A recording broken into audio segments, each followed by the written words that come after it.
É difícil pra gente que se divide de viver num país que a gente nunca foi livre. Quando o livro da gente não vai pra escola, uma história recente que a minha alma ainda chora. Me ignora, eu sei que me ignora. Salve, salve, galerinha! Essa é mais uma edição do Ace Conecta. Eu sou o Márcio Dantas e antes da gente começar, eu vou aqui fazer a minha audiodescrição. Eu sou um homem preto de pele clara, tenho cabelo crespo, cacheado, estou usando luzes com as pontinhas bem iluminadas. Eu tenho barba, tenho um sorriso largo que eu vou ficar exibindo aqui durante o nosso programa inteiro, porque eu não sou obrigado a nada. Tenho sobrancelhas fortes, olhos castanhos escuros, se não me engano. E é isso, estou aqui na companhia da minha parceira, que vai se apresentar para vocês. Salve, salve, gente! Ace Conecta, eu sou a Joelma, estarei mediando aqui, junto com vocês, esse encontro. Eu sou uma mulher negra da pele clara, eu tenho os cabelos crespos, com luzes também, loira nas pontas. Tenho um sorriso largo, que também estarei aqui. Tenho certeza que o mestre Marlon também vai estar sorrindo, todo mundo aqui esbanjando sorriso. Tenho o nariz largo também, os olhos um pouco pequenos, puxadinho, que são castanhos claros. E eu e o Márcio Amado estamos vestindo aqui uma blusa no mesmo tom, assim, bege. Eu estou com uma calça preta e estou de tênis bege também. É isso. Mestre? Olá, eu sou o Marlon, de pele preta, cabelo crespo caracolado, de olhos castanhos escuro, vestido uma camisa branca, uma calça azul e um sapato azul. É isso! Bem-vindo, mestre. O Ace Conecta é uma ação do Núcleo Chimbra, que acontece desde o período pandêmico, então iniciou de modo virtual, de maneira online, ao vivo, que nos encontrávamos com algumas pessoas convidadas, mas que não tinha necessariamente uma mediação, e tinha uma pergunta ali que a gente podia se debruçar um pouquinho para ir movimentando algumas reflexões críticas. O Ace Conecta, então, trazia algumas questões sobre danças, políticas públicas e acessos na cidade de São Paulo. Então, muitas pessoas passaram por aqui. É possível acessar esses episódios pelo canal do YouTube, Núcleo Chimbra Oficial. E essa edição, né, com 6 episódios, né, esse encontro com 6 episódios, que vai ao ar posteriormente, com mestres e mestras aqui culturalmente pretos, periféricos, e que compartilham conosco de parte da pesquisa do Núcleo Chimbra sobre as memórias marginais. Esses episódios, eles estão sendo gravados por meio do Programa Municipal de Fomento à Dança para a cidade de São Paulo. Então, o grupo está contemplado pela 35ª edição do programa, com o projeto A Gente Não Fala Errado, Viramos Brasileiros. É isso. Tá vendo por que eu jogo pra ela, gente? Eu jamais daria conta de falar nessa organização, assim. Eu bagunçaria tudo, ia falar que somos brasileiros no meio do Núcleo Chimbra. É assim. É isso, gente. Para começar esse bate-papo, né? Assim, é uma alegria imensa ter aqui com a gente o mestre Marlon. A gente vai seguir uma lógica que a gente aprendeu, na verdade, porque a gente tem um olhar crítico para algumas coisas e uma delas é lugares de entrevista que apresentam a pessoa, dão todo o currículo da pessoa e depois falam assim, fala um pouquinho de você, depois de já ter falado tudo, né? A gente aprendeu que a gente não faz isso, assim. A gente fala do nosso encontro com o mestre Marlon e que é uma alegria imensa, né, recebê-lo aqui e ampliar as nossas relações, ouvindo um pouco mais.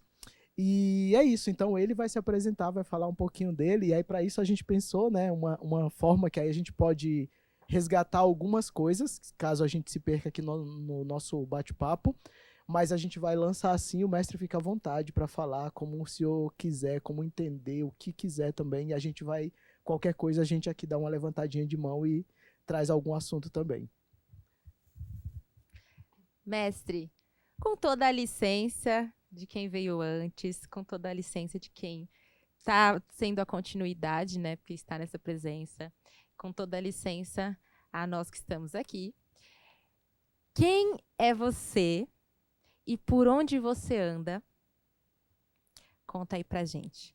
Pensando num contexto social, artístico, cultural e político. Bom dia, eu sou Marlon Magno de Jesus, filho de Eunice Maria de Jesus, de uma mulher preta de cor retinta, nascido na cidade de Brumado, Bahia, sul da Bahia. Viemos para São Paulo nos anos 80, junto com minha mãe, e aqui em São Paulo me aflora toda essa questão cultural e ancestral que nós deixamos na Bahia, que é a capoeira, o samba de roda e o candomblé. E aqui em São Paulo começa uma grande trajetória dentro do candomblé. Me inicio criança, né, menino, ainda adolescente, e a capoeira já pulsava junto com o samba e o samba de roda que a gente reproduzia tudo isso nas nossas ruas, nas nossas falas, nas nossas brincadeiras, junto com alguns amigos meus que eram filhos de baiano também, de cidades próximas. E quando a gente entra numa academia de capoeira nos anos 80, ali na CISPER, Fonte do Abaeté, após as apresentações de capoeira, tudo isso, a gente começa a fazer samba de roda e vai para o bairro cantando esses sambas de roda e tal. E logo em seguida, eu conheço o candomblé aqui em São Paulo, que eu vim conhecer o candomblé em São Paulo, não na Bahia. E aí eu vejo que no candomblé também tinha o samba de roda. E a batida do candomblé também me encanta. E aí dentro do candomblé a gente começa a aguçar mais sobre o samba de roda, sobre a questão da capoeira, a nossa questão preta, né, religiosa também. E aí vai se formando o Marlon, né, Obagiaye, ou Igiá, ou Min, assim como preferir dentro do candomblé. E me inicio como alabê na casa de uma pessoa que hoje é um ancestral chamado Lucas de Obaloaê, Alaielua Kisunanji, que é filho do saudoso também pai Calbaqueci, que é filho da saudosa mãe Namboazazi. E assim sucessivamente até Joãozinho da Gomeia. Nos anos 8, 9, por aí, me decido voltar à Bahia para me iniciar no candomblé e me encontro com o pai Lucas e o pai Alcides, já frequentava o candomblé há muito tempo, e o meu pai pequeno diz, mas a gente é baiano também. Você não precisa ir até a Bahia, você faz aqui e você vai se sentir como se fosse na Bahia. E ele me convence a fazer me iniciar no Orixá aqui em São Paulo, na casa do pai Lucas, que Sunangi, Alaielua. E lá eu me inicio e ele é meu pai pequeno, pai Alcides, de Oxum.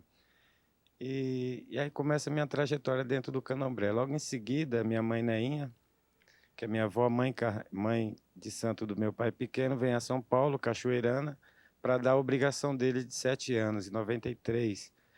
E eu, novo de santo, ajudo ela nesse contexto de ajudar a dar a obrigação do meu pai.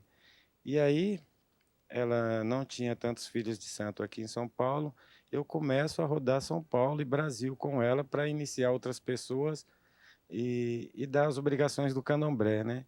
E quando ela vinha para São Paulo e voltava para a Bahia, voltava para São Paulo uma vez por ano, a gente ficava 6 meses ali.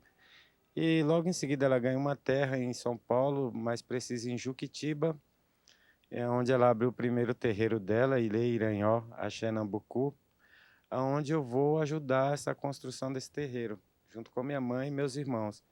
E de lá fundo Iranhó. Não abandono meu pai Lucas, mas fico do lado da minha avó, Neinha, e como estou até hoje. E há 22 anos, o Ilê Iranhó, fundado em Juquitiba, é onde eu sou Gan Alabê, mestre cerimonial do candomblé Queto, Nagô e BC Alaquetu, da família Babá Miogum Megegê e BC Alaquetu, em Muritiba, sentido Cachoeira. E aí o Marlon vai se formando dentro dessas questões, política, religiosa e outras questões, que o candomblé foi mais só o que eu vivi na vida, na verdade, né? Foi tudo que eu aprendi. Respeitar, viver, esperar, ensinar, aprender E essa foi minha vida. Agora o Márcio vai falar pra gente o nome que o mestre Marlon falou. Gente, é incrível. O mestre Marlon, a gente tinha conversado um pouco antes, né, sobre como é importante ouvir, porque é de um lugar de sabedoria que passa por outro lugar de formação, né? Uma formação que passa pelo terreiro, que passa pela casa. E nós que não nos formamos nesse lugar, a gente perde muito fácil as nossas referências, né? Então a gente se apresentou aqui e a gente não tem esse costume de dizer: eu sou filho de Dona Vitória e seu Luiz, né? A gente perdeu esse costume. Aí o mestre Marlon, quando ele fala, ele traz toda uma linhagem para dizer quem ele é, porque a gente aprendeu com outra amiga nossa, né, que a Janaína fala muito isso também, que a gente só é porque muitos vieram, muitos foram antes de nós, né? Então, assim, é de uma sabedoria e é gostoso ouvir isso, porque faz com que a gente repense a nossa própria trajetória, né? E aí, cruzando aqui com um lugar que interessa muito para o Núcleo Chimbra nesse momento, né, que é buscar esse lugar de sabedoria, quando a gente pensa, a gente não fala errado, viramos brasileiros, né, que aí tem uma questão linguística muito forte, que passa necessariamente por esse lugar que a escola faz com a gente, né? Então, quem não lembra da gente, quando na escola, quer dizer, quem não lembra, mas assim, é muito comum quando a gente vai para a escola, a gente voltar para casa e começar a corrigir os nossos pais e as nossas mães, né? E aí quem é nordestino aqui em São Paulo também passa por isso, por falar alguma coisa e ser corrigido, né? Ah, mas isso aí está falando errado, você fala errado, né? Então eu queria trazer um pouquinho mais pedir para o mestre trazer um pouquinho mais sobre essa experiência desses aprendizados que passam por outro lugar de formação, né? Que passam pelo terreiro, pelas coisas que a gente aprende com as pessoas que vieram antes da gente. Inclusive que perpassa também a aprendizagem de uma outra língua, né? Ou uma língua nossa. Meus tios do Candomblé já falavam, meu sobrinho, quando você não fala o nome com quem você aprendeu, você apaga a história. E aí você esquece, ela some da mente, porque você não tem mais o seu professor. E a gente aprende, e em determinados momentos, quem me ensinou foi fulano de tal, e a gente eleva isso sempre, porque quando a gente apaga aquela pessoa da mente, a história apaga junto. Então é importante a gente saber quem nos ensinou, em que momento ensinou, né? E por que nos ensinou, para a gente reproduzir. Como o Candomblé é uma religião, como se diz, que não é didática, ela é passada oralmente, exatamente. Então, as nossas histórias são reproduzidas pelas nossas vó, pelos nossos tios, que chega a ter nós que reproduz para outro. E é o momento de, quando a gente fala que fulano me ensinou, e aí se tem um outro tio do lado, fala, é verdade, porque só a fala que ele falou foi fulano mesmo que ensinou. E aí a gente não sabe que a pessoa está mentindo ou não, porque tem aqueles falsos profetas, igual tem em todos os lugares, né? Quer comentar? É isso. Mestre, no ano passado, o Núcleo Chimbra, ele iniciou a pesquisa do Memórias Marginais, lá na Rua Urutu. A Rua Urutu fica ali, é um beco periférico aqui na zona leste da cidade de São Paulo, que fica no canto da linha do trem, entre as estações de Ermelino e São Miguel. E o Edinho, que é o idealizador do Núcleo Chimbra, ele cresceu ali, ele veio de Pernambuco, Belém de Maria, com a Dona Graça, e cresceu ali dos 7 anos, penso eu, acredito eu, para cá, né? Boa parte da vida dele ele vivenciou esse espaço. Circulou por muitos lugares artísticos, culturais, na sua aprendizagem, nos seus compartilhamentos, mas a Urutu foi algo onde ele, inclusive, fortaleceu a pesquisa das memórias marginais, nesse olhar para os seus, né? E aí, o ano passado, nós nos encontramos com o mestre Marlon numa roda, e uma roda de conversa, um papo, uma prosa, que aconteceu no espaço que foi cedido para que acontecessem as manifestações artísticas e culturais e os ensaios do Núcleo Chimbra e as suas pesquisas entre o espaço e a rua. E esse espaço é o terreiro Tombeyci, né? A Karina cuida. E mestre Marlon né, falando desse encontro e dessa conversa, que hora a gente fala assim, é mesmo isso aí, é mesmo que eu também vivenciei, eu também ouvi. Ele se encontrou com a Karina. Quando a gente viu, estava acontecendo uma prosa ali, uma prosa, e mestre Marlon falou assim, me corrija se eu estiver errada, né? Que frequentava, essa era a casa, eu vim aqui também, e era o GAN aqui nesse espaço. E aí a gente falou, gente, esses encontros, né?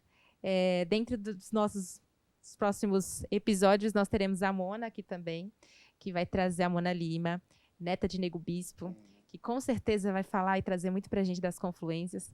E esse encontro de mestre Marlon com Oscarina e aquele espaço onde se inicia esse estudo das memórias marginais, né? Inclusive o quanto os terreiros também são talvez marginalizados, mas a partir de qual perspectiva, né? Se é uma perspectiva do colonizador ou se é uma perspectiva nossa, né? Porque memórias marginais hoje, na nossa perspectiva de contar e olhar para as histórias dos nossos e protagonizar as nossas próprias histórias, já não está voltado para o que o colonizador disse que é marginalizado, né? Porque é um espaço de pertencimento nosso. Então, encontrar o mestre Marlon lá e saber que essa história passou por ali também, conta um pouquinho para a gente. Aquele terreiro ali é um terreiro muito antigo. Como você diz, eu tenho grandes amigos ainda vivos que frequentavam lá, são feitos naquela casa ali, a casa do saudoso Caturá Zambi, uma casa muito antiga. Ele é filho de saudosa Maria Neném, mãe carnal de Cajingong e outras pessoas lá do sul da Bahia. E Caturá Zambi foi uma pessoa muito importante também dentro do Ermelino, para o candomblé Angola Congo, onde ele iniciou saudosa Raquel Nengua, né, de Oxum, mas na língua banto é outro nome, João Luiz Kizubereuajô, um grande ogã de Xangô, entre outros ogãs lá na casa, mas em especial João Luiz, que é um grande amigo meu até hoje. É um mestre da cultura afro-brasileira, cerimonial, né, do candomblé Angola-Congo, onde ele reescreve a história do candomblé em São Paulo, talvez até no Brasil, e as pessoas nem se atentam por isso. João Luiz é um grande cantador de caboclo e um grande tocador, um cara que toca extremamente diferente de qualquer uma outra pessoa. E a partir dele, de um vídeo e de ele fez um CD e deixou na mídia para as pessoas verem. A partir desse CD, as pessoas começaram a imitar a forma dele tocar e a forma dele cantar, e até mesmo mudar alguns cantos que ele canta. Mas todo esse sucesso do candomblé hoje na mídia, o João Luiz ele começa a reescrever isso com a voz bela dele, com um belo toque e o belo canto. E as pessoas ouvem e começam a aprender e reproduzir sobre tudo isso que o João Luiz faz. Tata Kizumbereuajô, que é filho desse terreiro, se eu não me engano, ele fez santo em 79, porque Raquel, saudosa Nengua, fez ali em 82. Mas eles são uns grandes percussores da história do bairro de Ermelino Matarazzo também. São grandes mestres. E se encontrar aqui, mas a nação e o terreiro Tombenci inicia com o Caturá Zambi na Bahia também, né? Exatamente. Então, esse encontro cultural e de raízes nordestinas se encontrar também nesse espaço. Outra coisa que falamos muito na pesquisa do Núcleo Chimbra é como as periferias foram construídas pelo Nordeste, né? Mestre, eu arrepio o tempo todo, gente. Eu não sei vocês. Tá tudo bem, Kátia? A gente arrepia o tempo todo aqui ouvindo o mestre. É incrível isso, assim. Porque é isso. É incrível a gente ouvir, né, e perceber um lugar de sabedoria que passa por outro lugar, né, que passa pelo terreiro, assim. E é muito bonito. Aí eu tô lembrando aqui, né, quem não conhece, por favor, vá conhecer. O mestre é quem conduz, né, quem idealizou o Samba de Roda do Recôncavo aqui, que é um grupo que ele conduz. Então, quem ainda não conhece, vai lá nas redes, né, Samba de Roda do Recôncavo. Tá com a gente em vários momentos assim, e em todos os momentos que eu estive, o mestre usa, porque eu acho que é assim que na cultura acontece, né? A gente aprende pela via oral, né? Tipo, é uma histórias que são passadas mesmo, né? Elas não são necessariamente escritas. E no samba de roda a gente aprende pela música, né? Então eu já tive a alegria de participar com o samba de roda. E aí o mestre ele sempre para contar, assim, eu nem sei se pode isso, né, assim, mas queria pedir se o senhor lembra de alguma das cantigas que tem aquelas histórias que o senhor fala, ah, e aconteceu isso, e aí não sei o que, aí ele começou a cantar assim, né, então como que a vida, né, que eu acho que essa é uma relação bacana também, a vida é o lugar de aprendizado. Então, assim, o cantador, ele percebe o que está rolando e ele já transforma isso em canto, né? E a partir do momento que ele transformou em canto, quem está ali em volta tem a possibilidade de aprender uma outra forma de olhar para o mundo também, né? Então, se eu tivesse, eu lembrar aí de alguma agora, assim, alguma coisa. Lembro de todas, perfeitamente. O samba de roda ele tem suas vertentes. Existe o samba da beira do rio, que fala de lavadeiras, né? Daquelas mulheres que vão para a beira do rio lavar roupa, que falam de pescadores, né? E que falam de ganhadeiras, daquelas que vão pegar os mariscos. O samba da beira do mar fala de capitões, de amores. E o samba da agricultura, que fala do plantio da cana, do fumo e outras questões. O samba do vaquejador, ele fala da labuta do gado, daqueles que trabalhavam na fazenda. Então ele tem essas peculiaridades, né, em alguns momentos, o samba de roda. E eles surgem dentro desses espaços, mesmo com o nosso povo daquela época, 150, 200 anos atrás, privado das suas liberdades, para passarem o dia, eles cantavam, e existia um relativo sobre aquilo. Um canta, outro responde, eu coloco alguma coisa no meio.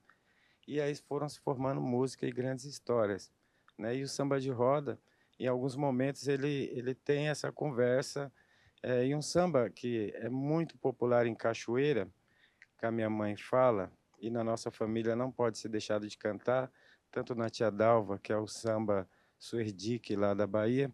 Suerdique o nome do samba dela, é porque eles trabalhavam na fábrica de charuto, né? E era uma fábrica, eu acho que alemã, e eles fabricavam charuto e exportavam para lá, para esse lugar. E todas as mulheres ali, cachoeirana, trabalhavam nessa fábrica, e os homens trabalhavam no Curtumes, ou no Matadouro ali, né? E tinha uma amiga delas que sempre tinha uma condições menos favorecidas do que a delas, que já era bem menos favorecidas, só levava jiló na marmita para comer, ali confeccionando os charutos.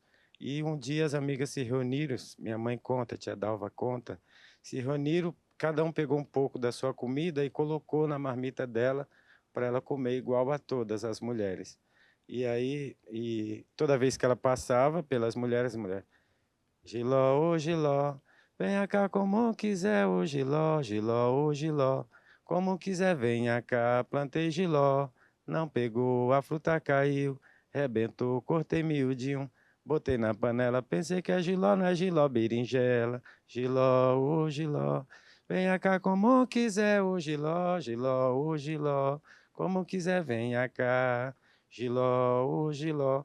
Se você for em Cachoeira, você vai ouvir qualquer um cantar essa música. Se você for na minha casa, no Candomblé, após o Candomblé, nós fazendo samba de roda, essa é uma música muito peculiar dentro da minha família.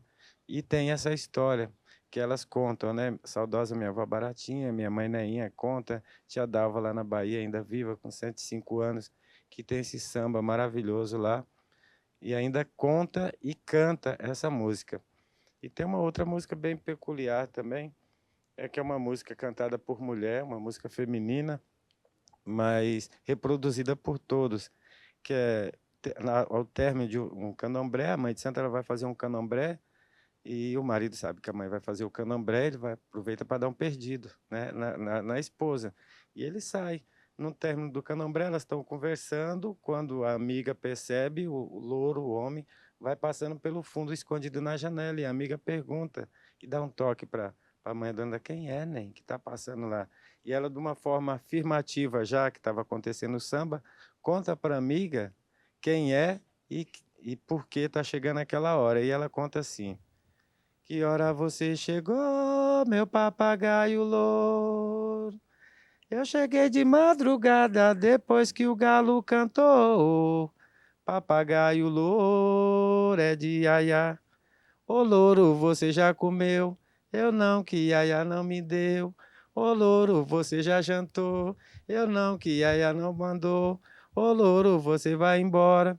Eu não, que eu cheguei agora de manhã. Que hora você chegou, meu papagaio louro?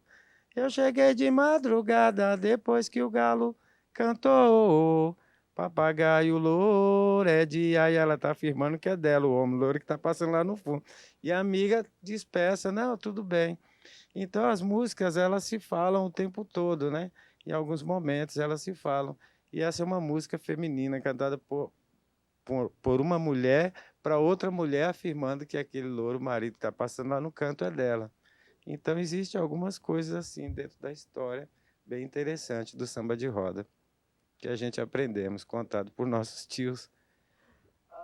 Bem legal, né? Eu acho demais, gente, eu me divirto. Eu tenho duas experiências, talvez o senhor possa comentar também, sobre essa questão da gente aprender, né? Principalmente aqui em São Paulo, né? São Paulo é um lugar muito rico, de muita gente, e tem muita gente que veio de lá para cá, né? Então, e a gente gosta de falar, tem gente que conviveu aqui e tem gente que só ouviu o galo cantar.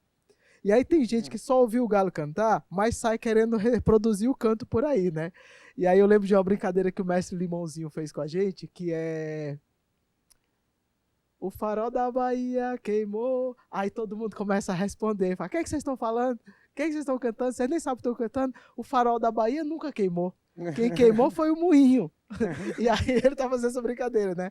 Porque quem sabe a história não vai cantar quando ele chama. Ele chama, o farol da Bahia queimou, e a galera fica, não queimou, né? Pra responder, né? Quem queimou foi o moinho. Aí ele começa, o moinho da Bahia queimou, queimou, deixa queimar. E aqui tem uma brincadeira também que acontece com o samba reggae, que é, quem é que sobe a ladeira? Aí o pessoal canta, sou eu, sou eu. Aí o pessoal, não tem ladeira chamada sou eu, sou eu. Tem a ladeira chamada Curuzu. Então, quem é que sobe a ladeira do Curuzu? Então, eu tô lá, ó. Então, tem uma brincadeira da importância da gente ouvir o galo cantar, né? E ir atrás, né? Ir atrás da origem, assim, aprender, porque é de uma riqueza muito grande, né? E quando a gente só ouve isso na superficialidade, a gente corre um risco muito grande, né? De sair também passando, porque é uma cultura oral. E a gente tem uma responsabilidade muito grande quando você aprende e quando você passa e quando você referencia essa sua fala, né? Então, eu aprendi isso com o mestre Marlon. Né? Então, se eu digo que eu aprendi com o mestre Marlon, olha o respeito, porque, né? Então, se eu podia comentar também um pouquinho disso pra gente, assim, né? Dessa sabedoria que tá contido dentro das músicas também. Sim. E que, às vezes, só quem sabe, né? Sim. E no Candomblé acontece muito isso também. Porque eu conheço a casa de fulano de tal. Fala, você foi lá no quartinho do santo tal? Fui. Aí tem uma árvore na frente, fui. Mentira. Por exemplo, você vai no Gantóis, e aí você fala, você foi no quartinho, não sei lá onde e tal, e tem uma árvore ali, uma caixa. Ele, cara, fui, conheço. Mentira, se ele falou que foi, não conhece, porque o Gantóis é muito pequeno, não tem quartos de santo lá dentro gigante. É um lugar bem pequeno. E quando o cara fala que foi e teve nesses local e conheceu tal árvore, mentira, porque lá não tem. É igual na Muritiba, na minha família. As pessoas falam, chegou o Gamalho, muritibano. Eu falo, não, eu não sou muritibano. Muritibano é minha mãe, que é feito na Muritiba, no IBC Laquetu. Eu sou juquitibano, porque a minha casa é em Juquitiba, é onde minha mãe fundou casa. Mas tenho minhas raízes na Muritiba. E a Muritiba é um terreiro bem grande, com várias casas para quando vai ter algumas festas. E aí a gente, como é da família, minha mãe, quando vai para lá, a gente pode ir com ela e estar dentro dessa casa.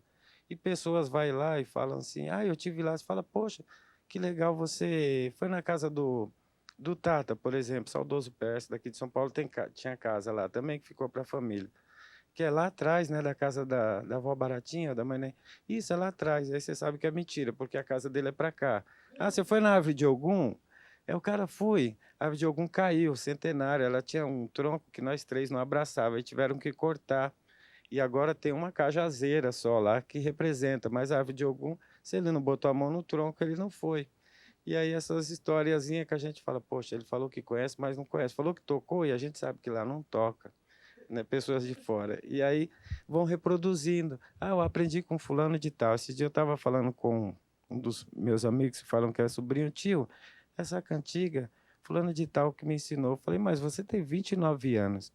E tem 29 anos que se a pessoa morreu era impossível você ter aprendido com ela. Alguém, não, foi fulano. Eu falei, não, tem 29 anos que ela morreu. Não tem como você ter aprendido com ela, porque ela já tem a sua idade. Você deve ter aprendido com outra pessoa, ouvindo a história que ensinou ela, né? E aí as pessoas ocultam a história e atropelam o processo. E o candomblé é muito isso. Você tem que falar quem você é, de onde você veio e com quem você aprendeu. Porque aí eu sei se você é da família ou não, se é verdadeiro aquilo ou não, né? E a nossa vida, pela vivência do candomblé, a gente meio que vive dessa forma, né? Sobre essas questões de verdade, de comportamento, e que ensinou para nós a viver assim mesmo. Mestre, desde o início, o senhor trouxe o quanto que o candomblé, né, faz o mestre Marlon na vida, assim, no seu modo de viver artisticamente, culturalmente, socialmente, politicamente. Daí gostaria de saber um pouco de ti, pensando nessa sociedade, assim, que nós estamos hoje e toda essa construção de sociedade que atravessa muitas questões que nos atravessam também. O que o senhor tem pensado quando você olha as religiosidades dentro dessa construção de sociedade que nós estamos?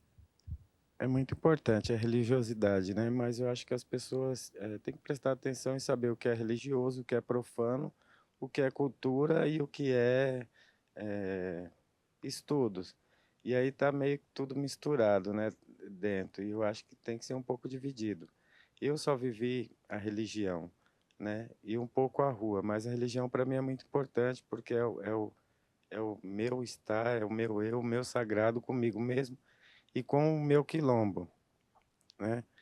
E foi o que me ensinou sobre as políticas públicas de aprender, de falar, de ouvir e ser ouvido, né? E quando a gente traz isso para a rua, a gente traz de uma forma muito carinhosa e respeitosa para não profanar aquilo que a gente vê lá dentro, não reproduzir nem tudo que a gente vê, né? E traz para a rua de uma forma alegre e informal para as pessoas. E outros já trazem de uma forma aprofanada e, não sei a palavra, um pouco distorcida. Mas a religião ela é muito importante para nós, como preto, né? Como pessoa preta, quilombola, retinta, que tem todo esse discernimento sobre a gente aprender política, sobre conviver em grupos como quilombola, como respeitar o próximo, como adentrar numa empresa e ser um grande profissional. E o candomblé ele prepara muita gente para a vida, né? Então, quando a gente sai de dentro de uma casa, a gente está muito preparado para a vida porque ele dá essa vivência intensa para nós. E aí, quando chega na rua, outros trata de uma forma e a gente trata de outra. E cada um tem a sua visão, mas se você tem uma boa família e uma boa criação, você sempre será um bom homem, fora ou dentro, com boas falas, com boas educações, com boas estruturas, e você vai levar para os seus filhos, para os seus pais, para os seus futuros netos. Isso é o candomblé. Eu acho que não entendi direito a resposta, mas era isso. Era isso. Entendeu até mais. Disso que o mestre está falando também, que é muito bonito, né, também, que no candomblé, a gente estava conversando ontem sobre isso, né, que no candomblé a gente tem e cultua o hábito de pedir a bênção, né, e aí todo mundo pede a bênção, e não só a bênção, mas pede licença, né, então pede licença para o mais velho, pede licença para o mais novo, porque todo mundo, embora seja uma religião que preserva as hierarquias que são importantes, tem um respeito a quem está chegando, né? E aí eu tô lembrando disso para pedir para o senhor contar a história do Kaique, junto do Samba de Roda do Recôncavo, que o senhor contou outro dia no Bataquerê, e aí ela não sai da minha cabeça, assim, o quanto que é importante esse olhar e esse respeito para quem está chegando também, né? Porque quem está chegando também desse lugar, do terreiro também, né? Que chega de um outro jeito também, né? Então, se eu puder compartilhar com a gente também, Kaique, ele vai explicar aqui, mas é a figura de samba de roda do Recôncavo também. Kaique faz parte desse tripé do samba de roda do Recôncavo, né? Que é eu, ele, Cássio e tantos outros. Mas ele é o que me dá vontade de continuar. Porque quando eu achava que tudo estava perdido, o Kaique, que eu tenho como um filho espiritual, assim que Deus me deu, né, como um filho, porque desde quando ele nasceu no colo da mãe dele e do pai dele, eu ficava mexendo com ele, você não fala, não fala. Ele demorou muito tempo para falar. Ele veio falar com 1 ano e 7 meses, 1 ano e 8 meses, por aí. E aí ele começa a falar, um do padrinho dele dá um atabaque, ele começa a tocar, reproduzindo aquilo que ele via a gente tocar no terreiro. E eu monto um grupo de samba de roda chamado Chinelo de Couro, onde futuramente a gente desmancha o grupo, e aí eu sou convidado para fazer algumas festas sobre o samba de roda, e eu não tinha mais um grupo, e o Kaique do meu lado, já com 9 anos, e ele ouvindo minha conversa no telefone, eu falei, não, tá bom e tal. E aí eu falo pro pai dele, que ele é filho do irmão de santo meu, do Silas. E eu falo, poxa, mané, e agora, como que eu vou fazer? Eu fui convidado para fazer um show, mano, não tem ninguém. Ele falou, mano, o Kaique. Eu falei, mas o Kaique é muito criança. O Kaique, tio, eu sei tocar já. E eu falei, então toca aí para mim ver. Aí ele pega o atabaque e começa a cantar e a tocar. E já no grupo Chinelo de Couro, ele me acompanhava e tocava o instrumento e eu não percebia que ele tocava comigo. E aí ele começa a tocar e eu olhei a pancada dele perfeita. E eu falo, caramba, Kaique, você toca, você já faz parte do grupo. E aí eu coloco o samba de roda do Recôncavo, porque eu tinha acabado de sair do Chinelo de Couro. E para mim não perder essa fluição do samba, o Recôncavo, depois eu arrumo o nome e boto lá, porque o Recôncavo é o samba todo, né? E aí começaram a me chamar de samba de roda do Recôncavo. Aí fui chamado para fazer uma oficina, levei o Kaique. E aí falei, Kaique, dentro do carro o tio vai cantar isso, aquilo. Ele, não, tudo bem, tio. E aí eu reproduzindo, ele reproduzindo. Quando chegou lá, eu comecei a cantar, ele começou a coordenar as pessoas, que a gente estava dando aula de percussão, que começou o samba de roda como se fosse 6 pessoas que já sabiam tocar há muito tempo. E eu fiquei olhando ele com a maestria. E aí eu falei isso, e aí eu fazia os movimentos, ele entendia o movimento da minha mão e do meu olhar. E aí quando eu parei o samba, eu falei, caramba, Kaique, a partir de hoje nós temos um grupo samba de roda, chamado Samba de Roda do Recôncavo. Fui falar com os pais dele, se ele podia tocar comigo e tal. Sempre viveu do meu lado, os pais falaram, o filho é seu, sempre foi seu. E aí a gente começa a andar, porque o meu propósito era fazer música na praça e mostrar para as pessoas o que a gente aprendia lá dentro do sagrado e a gente pudesse trazer para fora de uma forma informativa, que não aprofanasse, que fosse legal. E eu falei, Kaique, o tio vai começar a montar o grupo de samba de roda. E aí ele falou, tio, eu te ajudo. E assim surgiu o samba de roda do Recôncavo. E ele nasceu com essa peculiaridade, porque desde pequeno vendo a gente tocar, com essa maestria de ser um mestre. E hoje, para mim, o Kaique ele é um pequeno mestre. E faz parte desse tripé do samba de roda do Recôncavo, muito importante. Hoje, como tocador, como cantador, idealizador, e eu sempre pergunto para ele, Kaique, o que você acha disso? Tá bom, tio. Eu falo, tá bom não. Fala o que você acha, porque é muito importante eu te ouvir. Ele fala, tem que ser assim. Eu falo, então nós vamos fazer assim. Porque ele é um visionário e é uma pessoa que promete futuramente ser um dos grandes percussionistas, e talvez até a nível mundial, imagino. Se não já é. O mestre falou que viu o Kaique, né, já como um pequeno mestre, e aí eu lembrei do livro do Daniel Munduruku, chamado Pequeno Pajé. E te escutando, mestre, também sou mãe da Anália e do Itã, e aí a gente pensando nessa criação também, como a gente possibilita espaço para que essas crianças, elas sejam quem elas são, quem elas vieram para ser. E eu vejo esse encontro do Kaique contigo, dentro do samba de roda do Recôncavo, como esse espaço que possibilita que o Kaique seja quem ele veio para ser. Então, a gente vai vendo as crianças e possibilitando, né? Não, porque imagina se a gente ficasse aguardando, falando assim, não, o Kaique gosta, então, ele no futuro, ele será uma pessoa que vai tocar. No futuro, quando ele crescer, Kaique, quem você quer ser quando crescer? Um percussionista? E aí ele tem espaço para ser quem ele já é. Isso para a gente é muito bonito e muito importante na criação das nossas crianças. É isso? É isso. E aí nas histórias aqui do mestre Marlon também, é bacana, né, que a gente está pensando nesse lugar dos mestres e o que esses mestres, que é outra coisa também que é muito importante nas culturas tradicionais, é que o mestrado, ele é um reconhecimento, né? Ele não é, eu posso hoje em dia, né, aqui no nosso modo de se organizar, enquanto sociedade, eu posso me matricular num curso e pleitear um diploma de mestre, né? E aí eu estudo determinado assunto e eu sou mestre porque eu tenho um papel que diz que eu sou mestre. E nas culturas tradicionais, não. O mestrado, ele é um reconhecimento da comunidade, né? Então é muito bonito isso. Aí estou falando aqui dos mestres, que a gente traz nesse momento aqui com mais ênfase para a nossa conversa, como reconhecimento de sabedoria. E aí estou lembrando, né, que um grande mestre que fez a passagem recente, né, o mestre Nego Bispo, das muitas coisas que ele deixou aqui com a gente, ele deixou a ideia muito forte, né, a ideia de começo, meio e começo, né? Então eu pedi para o senhor contar essa história, porque eu fico olhando para o Samba de Roda do Recôncavo, ela é uma reflexão, essa que o mestre Nego Bispo traz, nós somos começo, meio e começo, mas ela é uma reflexão na prática. E aí quando a gente olha para o Nego Bispo falando isso, quando a gente ouve, faz muito sentido, porque ele não fala de uma ideia, ele fala de um reconhecimento de como que a vida se organiza de um outro jeito da nossa, né? Nas comunidades tradicionais. E aí os terreiros de candomblé, nesse lugar de como uma comunidade tradicional que se organiza desse jeito e que tem o máximo respeito por quem está chegando também, né?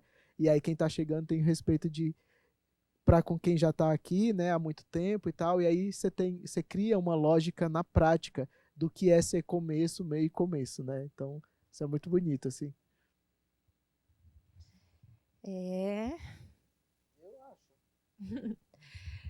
Então, gente, o encontro do Ace Conecta, né, que posteriormente vai para as plataformas virtuais, ficar disponível, serão 6 episódios?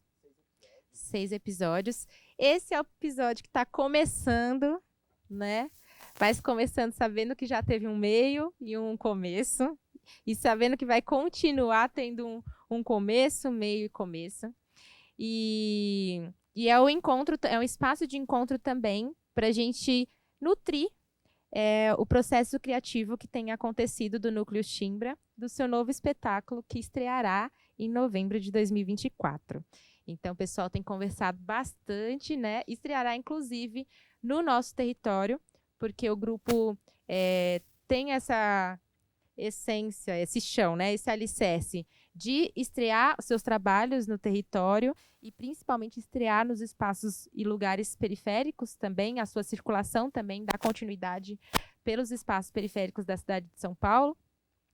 E daí, esse é um momento que foram escutando a gente aqui também, nosso papo tal, e abrir para que a gente possa trazer uma pergunta, ou duas, ou não sabemos, trazer uma pergunta que possa também nutrir esse processo do Núcleo Chimbra de encontro com que as pessoas estão, né, aqui nesse nosso espaço compartilhando e que está aí passando pelos oris, e como que pode também nutrir para a gente aqui. Tem um momento também... Acho que tem um momento também sempre do Ace Conecta, quem não viu ainda, vai lá, para ficar, né, porque é isso, né, aqui é uma continuidade, né, então assim, a gente não está inaugurando nada, né, a gente está dando continuidade a uma reflexão que começa com a gente mesmo, pensando coisas, e agora a gente tem essa possibilidade. Então, pensando na crítica que a gente constrói ao longo da trajetória do Ace Conecta, acho que é bacana deixar aqui alguns alertas, né? Então, principalmente para nós que estamos aqui, não sei de onde você vai estar vendo esse vídeo, né? Mas principalmente nós aqui em São Paulo, né? De um respeito, porque o mestre Pedro Peu, ele tem falado muito disso, assim, né? Tipo, a gente citar os mestres e tem mestres que estão aqui com a gente, né? Então, assim, não é importante é importante citar os mestres, mas é importante também trazer, ouvir o mestre falar, preparar, a gente se preparar para uma escuta também, que não é a mesma escuta. A gente não pode chegar aqui para ouvir o mestre com o nosso ouvido treinado pela vida que a gente tem aqui fora, né? Então a gente ouve de um outro jeito também, isso é importante. Remunerar os mestres, porque é uma sabedoria, é riqueza, essa sabedoria é riqueza, e é importante a gente aprender a remunerar os mestres. E a questão que a gente estava falando também da margem, né? A gente está sempre à margem, e de alguma forma, artisticamente pelo menos, a gente começa a subverter essa lógica, né? Quando a gente pensa também nas culturas tradicionais. O que antes era a margem, agora é o nosso centro. É importante a gente olhar para isso, né? E aí, para os grupos e para as pessoas que produzem arte e cultura na cidade, é importante a gente repensar também a nossa lógica. Então, quando a gente diz assim, eu vou dar exemplos, tá, gente? Eu só sei falar assim, mas é que é importante eu estrear o meu trabalho no Centro de Referência à Dança. É importante, sim. Mas mais importante que isso é o seu chão, a sua casa. Então, por que a gente aguça tanto o nosso olhar para um espaço que é centralizado e muitas vezes a gente não olha com o mesmo carinho para o nosso terreiro, né? Então, assim, é importante estar nos lugares centralizados, sim, porque também são nossos, mas é importante fazer com que o nosso trabalho circule também no nosso quintal, sabe? O Éder Soares, que é uma pessoa também que a gente considera um mestre também, que é quem conduz a Omícia de Dança, ele falou uma coisa de uma pessoa, né, que é uma amiga minha, da Clarissa. Oi, Clarissa. Que ele falou que quanto mais a Clarissa entra na capoeira, mais ela volta para casa. Eu achei isso muito bonito, assim, que é isso. Quando a gente olha e quando a gente escolhe conversar com os mestres, eu acho que tem um lugar de sabedoria nossa que é esse, assim. Quanto mais a gente se aproxima desse saber, mais a gente volta para casa, mais a gente volta para nossa base, mais a gente volta para o nosso chão, assim. Então, é isso. Acho que ampliar a nossa escuta é importante para a gente saber olhar, sabe, para nossa casa, para o nosso chão, para o nosso terreiro. Vamos aproveitar, então, que algumas pessoas estão escrevendo algumas perguntas ali, e com a reflexão desse chão, desse quintal, desse terreiro. Nós começamos nos autodescrevendo, na audiodescrição aqui, e aí, por conta de dizer isso, Márcio, Joelma, vamos mediar esse encontro, né, para dar continuidade, não falamos do nosso chão. Então, eu sou a Joelma Souza, Joelma de Souza. Eu sou filha da Maria José de Souza e do Ananias José de Souza. Minha mãe é nascida em Pernambuco, Caruaru. O meu pai vem de Morpará, Bahia, no cantinho ali do Rio São Francisco. E eu sou nascida na leste, mas criada com cuscuz em casa. Então, nascida, crescida e atuante aqui na zona leste da cidade de São Paulo. E gosto de falar que eu vou vivendo assim, nordestinando na periferia, porque as minhas raízes são desse encontro, né? De Bahia e de Pernambuco, nessa construção periférica também. Foram as mãos de meu pai, de minha mãe e de tantas outras e outros que construíram as nossas periferias.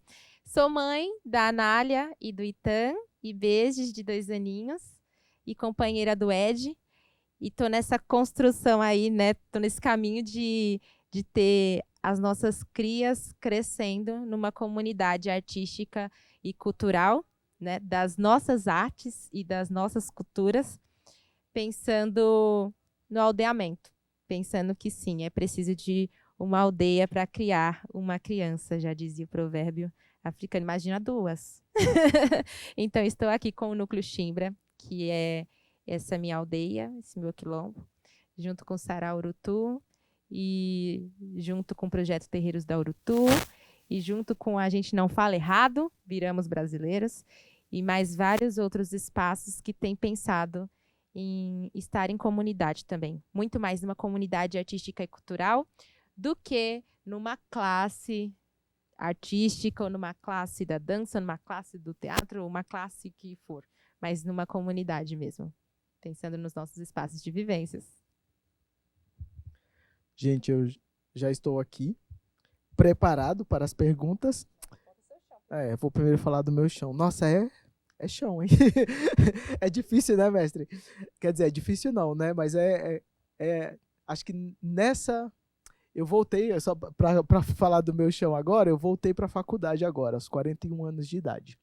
E é incrível como é horrível entrar no ambiente acadêmico, porque a gente não é convidado a nada, a nossa história não importa. Inclusive tem uma máxima na faculdade que é assim: até você ser doutor, você não fala nada, você só diz do que disseram antes de você, né? E é de um monte de teoria, assim. Então, tô pensando nisso, assim, que não é difícil, é porque esses lugares não são convidativos, né? A nossa história não interessa, né? Então, olhar para essa nossa história como um lugar de sabedoria é importantíssimo hoje em dia, né? Cada vez mais. Eu tô lá porque tem coisas que eu só posso fazer se eu tiver o papel. É isso, eu sou cearense de coração. Eu nasci no Rio Grande do Norte, em Natal, mas eu só vivi 2 anos em Natal. Então eu não me considero potiguar, porque eu não tenho relação de chão naquele lugar, né? Natal, Rio Grande do Norte é a terra do meu pai, que é um homem preto, retinto, e de onde eu não conheço ninguém da família. Eu só conheço meu pai, e isso diz muito também sobre a forma como a nossa sociedade está estruturada, né? Nesse racismo, né? Eu sou filho de um pai preto e de uma mãe branca, e da minha mãe eu conheço, né? Eu sou filho do Luiz Estevão, que é filho da Terezinha, que é a minha avó, e é a única coisa que eu sei dela, que ela chamava Terezinha. E da minha mãe, Maria Vitória, que é filha de Marina e Leocádio, que são do Rio Grande do Norte também, né? Minha mãe é paraibana, e hoje, depois, eu cresci no Ceará, no sertão dos Inhamuns, onde é meu chão, de verdade, assim. Então, porque foi lá que eu cresci, é de lá que eu consigo reconhecer as minhas raízes, né? Eu moro aqui em São Paulo fez 20 anos agora, que eu tô aqui, nesse chão. E demorei bastante, assim, demorei até me encontrar dentro dessa cidade, que é gigante. E aí eu agradeço muito a Silvana de Jesus, que para mim é uma mestra, que é integrante do Bataquerê, porque foi ela que me pegou literalmente pela mão e falou, vamos no evento ali. E o evento era em Guaianazes. E aí foi lá que eu conheci o Bataquerê, por meio da Silvana. Encontrei o mestre Pedro Peu, e aí a gente começou a se encontrar. Depois que a gente conhece as pessoas, que eu acho que é a relação também com o mestre Marlon, né? Vi o mestre Marlon uma vez, depois que eu vi, eu passei a encontrar com ele em vários lugares, né? E aí isso é muito importante, né? Tipo, chegar num lugar, numa cidade desse tamanho, onde a gente se encontra e fala, isso eu conheço. Isso aqui eu conheço. E não é conhecer de ter feito, porque tem muitas coisas de manifestações que eu só conheci agora, né? Não conhecia nada assim. Minha família é ligada à Igreja Católica, então no máximo de manifestação cultural que eu conhecia era o reizado. E o maracatu, porque no Ceará também é muito forte, mas eu não fazia parte. Eu não estava próximo disso, né? Então, esse é um pouquinho do meu chão, assim. Estou chegando aqui em São Paulo ainda, chego no Bataquerê e é a partir das relações do mestre Pedro Peu e com o Bataquerê que a gente amplia, né? Foi no Espaço Cultural Adebanquet, com as mestras Marlene, Angelina e Graça, a partir do Fuzue, que foi o primeiro encontro, que eu encontrei o Edinho, que eu encontrei o Núcleo Chimbra, que eu encontrei Joelma naquele espaço, embaixo do viaduto, né? Então, como as pretas falam, embaixo do viaduto nascem flores, né? Então a gente segue ainda nessa colheita, sabe? Assim, de todos esses caminhos que a gente encontrou ali embaixo do viaduto. Foi vindo de lá que eu encontrei muita gente que vivia lá, já dizia e diz mestre Pedro Peu. Nós temos 3 perguntas. Eita, mestre. Mas eu sinto que elas se encontram. Então, inclusive saindo da lógica ocidental, que é separatista, né? Acredito que a gente pode compartilhar um pouco dessas perguntas, como elas se encontram, para o mestre Marlon falar um pouquinho para a gente. Então, nós temos aqui o Edson Lima, que é o idealizador e faz a direção geral e artística do Núcleo Chimbra. E nós temos a pergunta do mestre Carlão de Xangô, certo? Não vou falar do Edson, mas traz aqui com a gente, né? Sabedorias e mestres. E como hoje em dia, nas universidades, que foi algo que nós comentamos aqui também, como nas universidades, pelo diploma, você consegue pegar ali, né, a partir de uma quantidade de tempo bem específica, inclusive, de estudo, você consegue pegar o diploma de mestre e mestra. Então, traz uma reflexão aqui se a cultura popular virou pop. E sobre a geração de hoje em dia, não conseguir ter escuta e respeito pensando nisso tudo. Né? E aí pergunta, o que é ser ou como é ser mestre? Reconhecido na comunidade, né? Não acadêmico, hoje em dia. Na verdade, as outras duas eu continuo já, porque ficou bonito, né? Ficou bonito, vai. Para mim ainda é muito difícil, porque eu me reconheço como Marlon. E a gente nunca se sente maduro bastante para ser chamado de uma tal responsabilidade dessa, né? Porque já acho que está na hora de partir. É o que a minha mãe diz. Quando você acha que está maduro, é porque está na hora de ir embora. Então, esse título de mestre para mim chegou e eu ainda meio que alguns eu falo é por sua conta, não é por minha. Mas em alguns momentos eu fui oferecido postos em outras casas, por exemplo, de Candomblé, Ogan e tal, eu gostaria que você tivesse um posto na minha casa, eu ia te dar uma cadeira para você ficar sentado, como um símbolo do bom homem, né? Do bom Ogan e tal. E aí eu recusava, eu falava, poxa, mas se na minha casa eu não tenho uma cadeira e não me sinto cansado bastante para estar sentado numa cadeira, eu consigo ainda fazer as coisas porque eu estaria na sua casa. E aí seria contra meus princípios. Mas a vida vai levando. Porque dentro do Candomblé a gente vai virando os tio, né? Os sobrinhos vão crescendo, é meu tio, meu tio. E aí tem o tio como a referência. Ah, se tá com alguma dúvida, meu tio, pergunta para ele. Ou pergunta para o meu irmão, que é os meus irmãos, pergunta para o meu irmão. E aí você vai meio que virando uma referência daquela aldeia, daquele povo. E as pessoas vão te tratando assim, a vida vai levando. E é assim que eu me acho, mas eu não me acho um mestre preparado. Eu acho que eu sou aprendiz da cultura e dessa maestria toda de vivência, né? A gente reproduz o que aprende e para mim ainda é um pouco difícil ser chamado de mestre, porque eu sempre fui o Marlon, né? E agora com esse reconhecimento, ver até alguns títulos de alguns lugares me dando como esse tipo de reconhecimento, ainda é muito novo, né? Mas eu agradeço a todos e estendo a todos os outros mestres, como Carlão, que está ali, que é um grande mestre percussor também da cultura afro-brasileira, né? E tantos outros amigos meus que não estão tendo essa oportunidade de fala, igual eu estou tendo em outros espaços, para estar falando sobre tudo isso que a gente já faz há muito tempo. E, infelizmente, é o que você falou, escolhido 1, 2, 3 para estar andando à frente, aqueles outros vão meio que se apagando, né? Por isso que é mestre.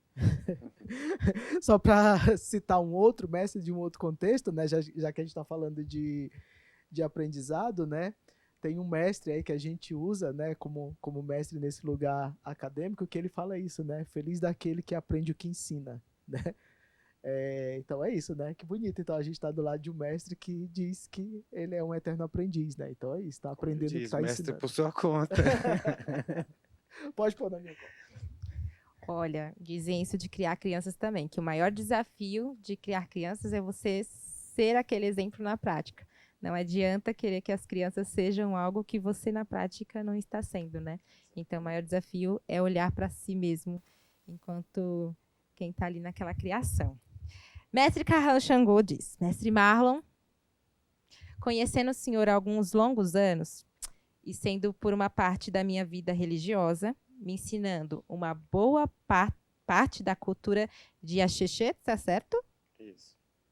Qual o sentimento que o senhor está passando por trazer essa cultura de samba de roda para toda essa juventude que não viveu, mas adora estar junto?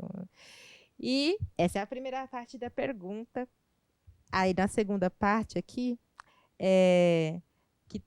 o Edson traz uma reflexão sobre como ver essa atualidade, principalmente das redes sociais, que o celular acaba sendo um instrumento para fazer tudo, e a relação social, assim como o desenvolvimento motor das crianças, está cada vez mais limitada. O instrumento musical acaba não fazendo parte do dia a dia, e como o senhor vê essa relação e como isso te afeta? Eita, que pergunta, hein, Carlão? Axexê, a gente aprendemos junto. Aprendemos a viver e aprendemos que após a morte seremos eterno grato e viramos um Essá, um ancestral para esse mundo, né? Então isso a nossa religião traz como uma grande base.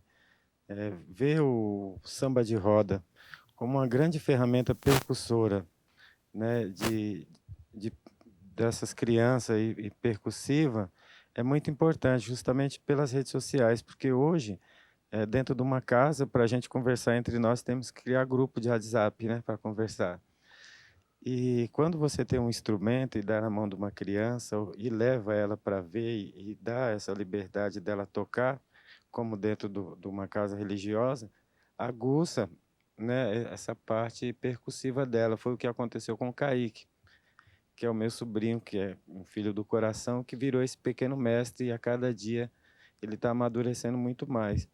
E vendo hoje é muito difícil, porque quando se perde o respeito com o pai e a mãe, a nossa época, Carlão, era muito mais respeitoso o pai, a mãe, o tio, a tia, o vizinho, a gente tomar a benção até da tia que não é a nossa tia. Isso é natural para nós passar na rua e tomar a benção. E se não tomar, ela reclamava com a mãe, a gente apanhava, né? E hoje não. É só o celular e eles não têm mais essas obrigações de tomar a benção do vizinho, do tio que chega na casa. Ao contrário, eles se trancam num quarto, né? E aí se foge das pessoas. A gente era obrigado a fazer isso. E o celular ele está um pouco tirando isso das pessoas. E eu acho que é o respeito com os pais. Porque quando você respeita o seu pai, escuta mais ele, a tendência é você seguir aquilo, né? E aí quando o pai deixa mais afastado e não cobra tanto, e não dá esses instrumentos para que aguce, e aí entra a questão do celular, da internet, né? Ah, deixa ele lá assistindo que eu vou fazer minha coisa, e aí vai criando um ser humano que olha mais para o lado, eu acho que eletrônico, do que mesmo esse lado de fazer e tal. Que a gente não ensina mais o filho a lavar a louça, a varrer um chão, a lustrar um chão, né? A gente vai deixando no automático, vai poupando ele dessas coisas da vida, né? E que, na verdade, vai criando uma pessoa de um outro mundo, né? Eu acho que é isso. E quanto aos seus beijos,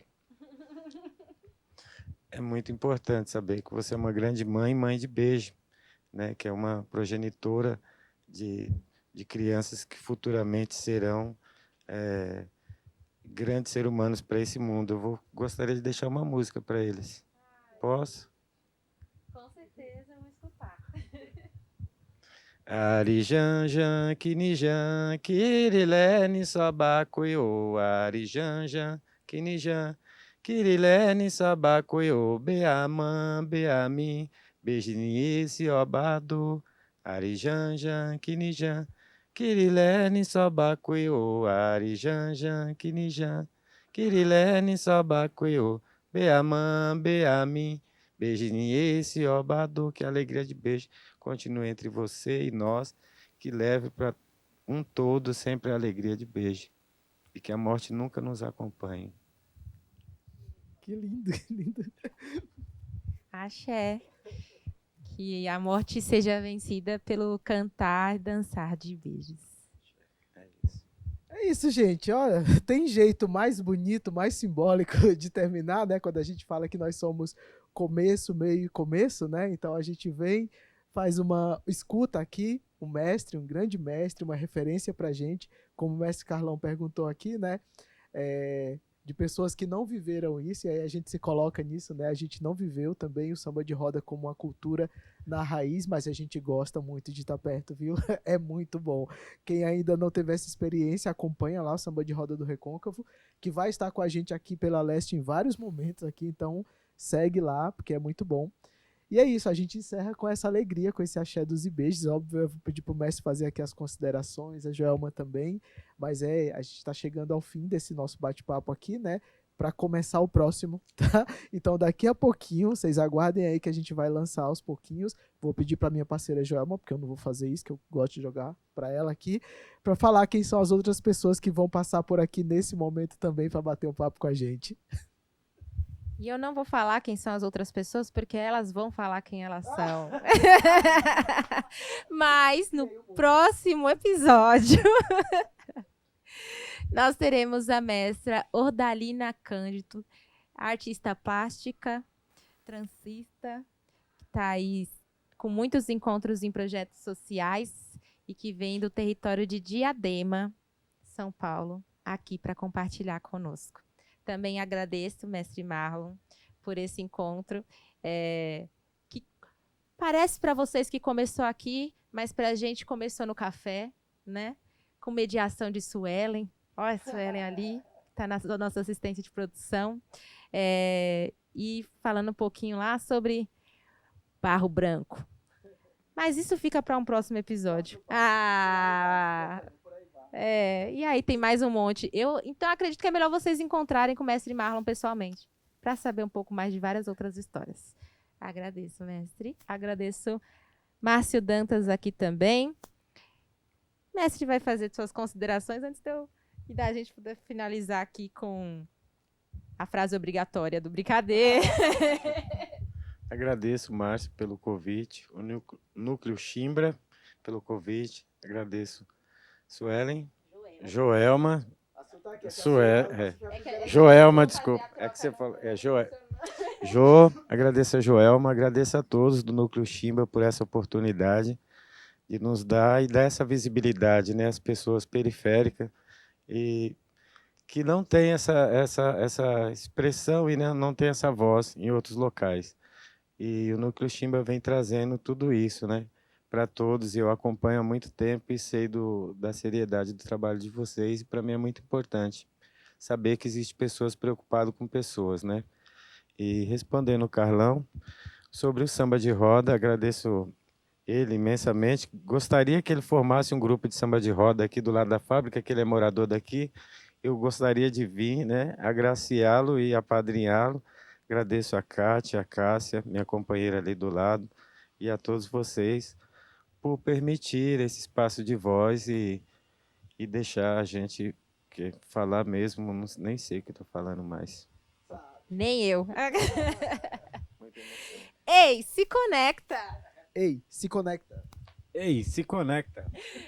Mas se conecta presencialmente, viu, gente? Ó, esse é um espaço que é só para ser o começo de vários outros meios de se encontrar, né? Então, encontrem com o Samba de Roda do Recôncavo, encontrem com o mestre Marlon presencialmente, na vivência que acontece de fato, né? A gente só fala porque vivencia primeiro, porque está nos lugares primeiro, estar com as pessoas primeiro, estar no território primeiro. Se encontrem com o Núcleo Chimbra e com várias outras grupos, comunidades que nós fomos falando por aqui. Espaço Cultural Adebanquê, as Mestras Pretas Bás, Espaço de Arte e Cultura Bataquerê, Mestre Pedro Peu e Sarau Urutu e Casa das Quebradas, tem Coletiva Aguibá, tem tanto. E nos próximos episódios a gente vai saber mais e mais. É isso, a gente fala dos nossos trabalhos mesmo, vocês acham? Esse, então, foi o primeiro episódio, né, nessa nova versão do ACE Conecta, por meio do projeto A Gente Não Fala Errado, Viramos Brasileiros, do Núcleo Chimbra, que está contemplado pela 35ª edição do Programa Municipal de Fomento à Dança para a cidade de São Paulo. Secretaria Municipal de Cultura. É isso, gente. Agradecemos. Salve!